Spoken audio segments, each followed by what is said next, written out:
Number two, if they will dominate nature and dominance. If they difference between dominate nature and dominance. The two particular aspects जिसके around पूरी मूल पकड़ हुई. If they will dominate,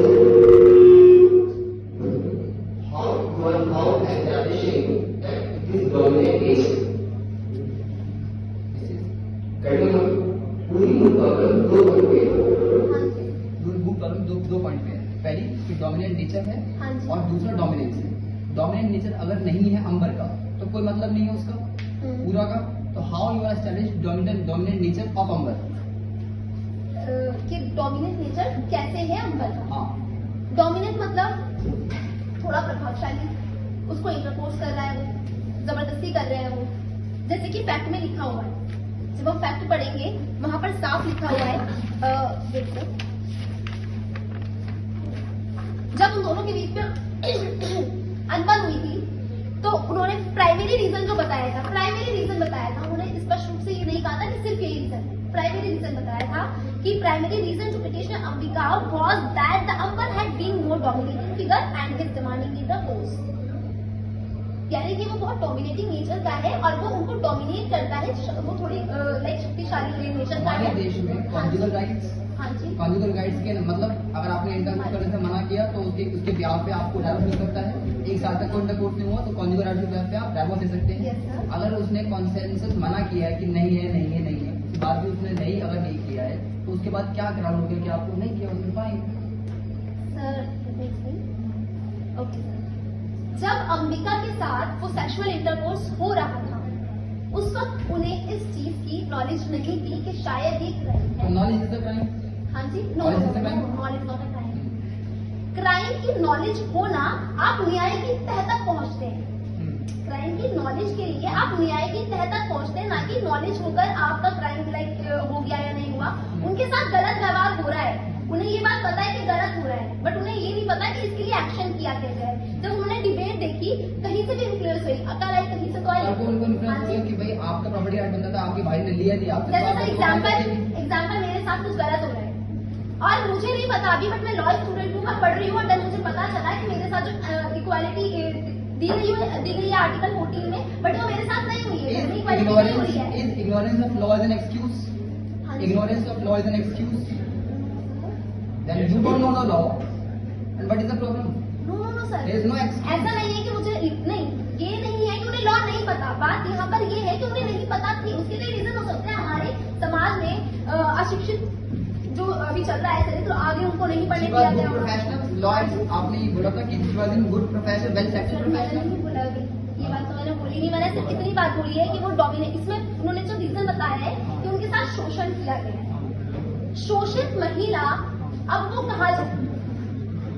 जैसे कि उसने देखा कि वहां पर जो डिबेट चल रही है उसमें क्या था कि उन्होंने बताया कि जो आफ्टर मैरिज आपके साथ क्रूरता हो रही है, आपके साथ जो चीजें की जा रही है वो भी एक क्राइम है. अकॉर्डिंग टू दैट उन्होंने समझा एंड देन वो गई न्यायालय. और वो कहाँ जाए अगर यहाँ ना जाए. कि हमारे पास जो आपका प्रॉपर्टी राइट बनता था, आपके भाई ने लिया नहीं आपसे. एग्जाम्पल मेरे साथ कुछ गलत हो रहा है और मुझे नहीं पता अभी, बट मैं लॉ स्टूडेंट हूँ, मैं पढ़ रही हूँ और मुझे पता चला है कि मेरे साथ जो इक्वालिटी दी गई है आर्टिकल 14 में, बट वो मेरे साथ नहीं हुई है. Ignorance of law is an excuse. Ignorance of law is an excuse. Then you don't know the law, and what is the problem? No sir, There is no excuse. ऐसा नहीं है कि मुझे नहीं, ये नहीं है कि उन्हें लॉ नहीं पता. बात यहाँ पर ये है कि उन्हें नहीं पता थी. उसके लिए रीजन हो सकते हैं हमारे समाज में अशिक्षित जो अभी चल रहा है चरित्र, आगे उनको नहीं पढ़ने She was good professional lawyer. आपने ये बोला था कि she was in good profession, well settled professional. ये बात तो मैंने बोली नहीं. मैंने सिर्फ इतनी बात बोली है कि वो डोमिनेट, इसमें उन्होंने जो रीजन बताया है कि उनके साथ शोषण किया गया है. शोषित महिला अब वो कहाँ जाए. जैसे कि उसने देखा कि वहां पर जो डिबेट चल रही है उसमें क्या था कि उन्होंने बताया कि जो आफ्टर मैरिज आपके साथ क्रूरता हो रही है, आपके साथ जो चीजें की जा रही है वो भी एक क्राइम है. अकॉर्डिंग टू दैट उन्होंने समझा एंड देन वो गई न्यायालय. और वो कहाँ जाए अगर यहाँ ना जाए, क्योंकि हमारे पास जो पूज्य पुस्तक संविधान है उसके अकॉर्डिंग उन्होंने फील किया कि मेरा जो राइट है आर्टिकल 14 मेरे से सहमति नहीं ली जा रही है, मेरे साथ बिना सहमति से ही सेक्स के जो रिलेशन है वो स्थापित किए जा रहे हैं और ये गलत है। आप किसी से बिना पूछे आप उसकी बॉडी को टच करें, कैसे? गलत इंटेंशन से, करप्ट इंटेंशन से। वो हस्बैंड है, उनके पास राइट है। शादी वो कर सकती है अपनी मर्जी से, एडल्ट हो चुके, शादी कर चुके, पेरेंट राजी ना हो या ना हो, उन्होंने शादी कर ली, अगर फिर मैरिज में आ गया। हाँ जी, ये पता उसको, ये राइट पता उसको, हाँ ये नहीं पता कि मैं जबरदस्ती हो रही है, मैं जबरदस्ती हो रही है, उसको ये नहीं पता। नहीं सर, शादी करने में और सेक्सुअल इंटरकोर्स के लिए फोर्स करने में there are lot of different things.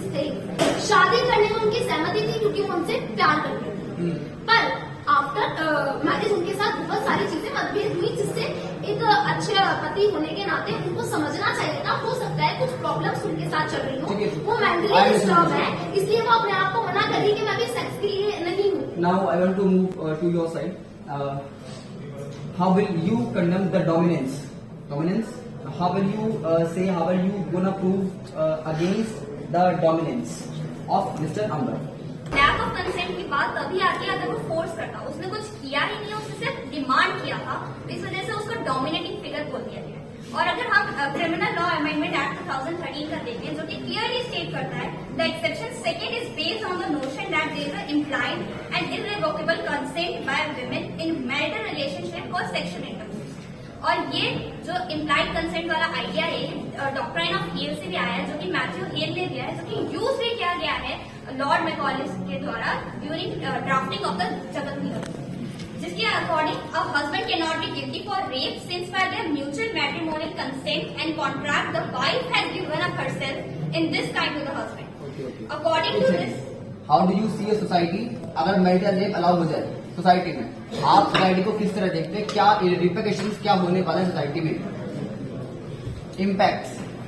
कि अगर मैरिटल रेप को क्राइम के रूप में देखा जाए तो क्या चेंजेस सोसाइटी में? एंड हाउ टू डिफाइन कि कैसे वो रेप हुआ है, कैसे उसके एविडेंस आ सकते हैं? Marital rape, right. अगर महिलाओं को सबसे पहले सचेत किया जाएगा, सर 2 मिनट टाइम से पहले मैं इनका आंसर देना चाहूंगी क्योंकि यहीं से स्टार्ट होगा। मैरिटल रेप के लिए पहले महिलाओं को सचेत करना होगा कि यदि उनके साथ जबरदस्ती किया जा रहा है, तो हस्बैंड ने यदि शादी की है, वैवाहिक संबंध स्थापित किए, हर किसी की नीड होती है, उसके तहत आपको sexual relation. Number 1 awareness, next. Okay, then उसके बाद नहीं सर, उसके बाद आप महिलाओं को जब अवेयर कर देंगे, देन कुछ चीजें ऐसी होती है, मेडिकल सपोर्ट होती है, या उनको लग रहा है कि जो सामने वाला उनका हस्बैंड है उनके साथ इंटरपोज करने की कोशिश कर रहा है, उनको जबरन कुछ चीजें ऐसी है जिनको मैनिपुलेशन कर रहा है, या अभी उनके साथ कुछ मेडिकल प्रॉब्लम है, व्हाटएवर कोई रीजन हो सकता है, जिससे उनको पहले उनको पता चले कि मैरिटल रेप होता क्या है। अवेयरनेस बेसिकली आप एक ही बात कह रहे हो, मैरिटल रेप को डिफाइन करने के लिए मेडिकल रिपोर्ट होती है, डीएनए सैम्पलिंग रिपोर्ट होती है। अगर जैसे कि अब मैं यहाँ पर प्रेजेंट हूँ, राइट, ऐसा कोई केस होता है, तो उसमें उनको सबसे पहले अवेयरनेस से क्या प्रभाव पड़ेगा कि यदि डीएनए सैम्पलिंग कराई गई, उसमें आपका साफ आ जाता है, डीएनए कराई गई उसमें आपका साफ आ जाता है डीएनए सैम्पलिंग में कि इसके साथ में रेप हुआ है या नहीं। मेडिकल, हाँ जी, मेडिकल आफ्टर दिस सिचुएशन वो आपकी 3 डेज के अंदर होती है, मेडिकल 3 डेज के अंदर होती है। तो आपको लगा है कि आपके साथ में सेक्सुअल इंटरकोर्स किया गया है, होता भी है। बहुत सी सोसाइटी में आज भी महिलाएं शोषित हो रही है, एंड देन उसके बाद आपको रिपोर्ट करा के कोर्ट में रिट पिटीशन दायर कर सकते हैं मेरे बगैर सहमति से। अब आपका हस्बैंड है या कोई और है, बगैर सहमति से नहीं, उनको अधिकार है आपको छूने का, पर प्रेम पूर्वक इंटरकोर्स करके नहीं। ये अधिकार उन्हें किसी ने नहीं दिया कि वो आपको शोषित करेंगे, वो आपको क्रूरतापूर्वक व्यवहार करेंगे, वो आपसे बिना पूछे आपके साथ कुछ भी करेंगे। ये अधिकार ना तो सोसाइटी देती है, ना कॉन्स्टिट्यूशन देता है, ना कोई लॉ देता है कि आप उनके साथ में गलत कर रहे हैं। What is your prayer, Council? What is your prayer to the court, to the society? What is your prayer? Just summarize in 2 minutes your prayer to this. Sir, first of all, men's rights activists say that many women would use the criminalization of false report against their husbands, and it's humbly request before the Supreme Court of Jagat that the bill by the petition will table under Article 14, 15 and 21, यानी कि जो आपकी petition है वो मेटेबल होनी चाहिए article 14, 15 to 21 में, and the constitution of Jagat, जो कि article 14 right to equality and article 15 prohibitions of discrimination, article 21 is protection of life, the personal liberty क्योंकि जब आपके साथ क्रूरतापूर्वक व्यवहार हो रहा है तो पूरे चांसेस है कि आपकी लाइफ को भी हार्म हो सकता है। उसके बावजूद भी अंबिका ने प्राइवेट डिफेंस का सहारा ना लेते हुए उन पर कोई वार नहीं किया है, ना उनको कोई धमकी दी है। उन्होंने न्यायालय का दरवाजा खटखटाया क्योंकि यहाँ से उन्हें इंसाफ मिलना है और वो पूरे आशा के साथ में यहाँ पर आई है, जैसे कि और भी सभी इस न्यायालय के इस लोकतंत्र के मंदिर में आते हैं। उनको आशा है कि शायद मेरे साथ जो ये शोषणपूर्ण क्रूरतापूर्ण व्यवहार हुआ है, ना कि सिर्फ उनके साथ, ऐसी कई महिलाओं के साथ होता है जिनकी आज भी ये आवाज दबी हुई है, वो इस चीज को लेकर आएंगे ताकि और सब महिलाएं जो चुप बैठी है वहाँ पर वो बोले कि ये हमारा अधिकार है और कोई हमें बिना अधिकार के नहीं